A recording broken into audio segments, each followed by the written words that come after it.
พียงหักกันมั่นใจอยู่อดสู้ผ่านผ่าลั่นว่าจะให้ต่อกันบ่เปลี่ยนผันแปรไปให้หักเป็นอื่นสู่สนทนฝืนยืนหักผูกพันอุปสรรคนามีหลายห้อยพันใจยังคงมั่นหักกันจนตายบ้านน้อยนั่นคือเหมือนวิมานสร้างฝันไฟลูกหักสองคนคือพยานมันหักเฮา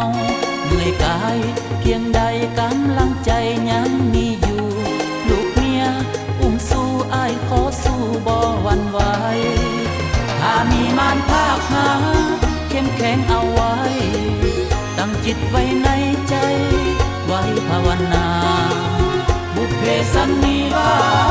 สบ่ขาดแคล้วกันดีกาสวรรค์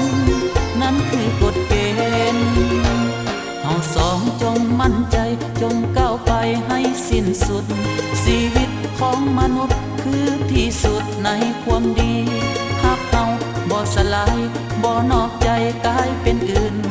จับมือกันแล้วยืนคืนสู่หักส่วนนิรันดร์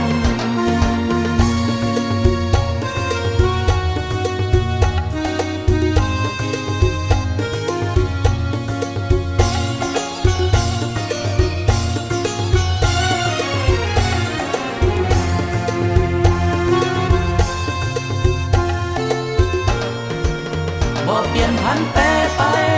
ให้หักเป็นอื่นสู่สนทนฝืนยืนหักผูกพันอุปสรรคนามีหลายห้อยพันใจยังคงมั่นหักกันจนตายบ้านน้อยนั่นคือเหมือนวิมานสร้างฝันไฟลูกหักสองคนคือพยานมันหักเฮาเหนื่อยกายเพียงใดกำลังใจยังมีอยู่ลูกเมียอุ้มสู้อ้ายขอสู้บ่หวั่นไหวถ้ามีมารภาคหาเข้มแข็งเอาไว้ตั้งจิตไว้ในใจไว้ภาวนาบุพเพสันนิวาสบ่ขาดแคล้วกันดีกาสวรรค์นั้นคือกฎเกณฑ์เฮาสองจงมั่นใจจงก้าวไปให้สิ้นสุด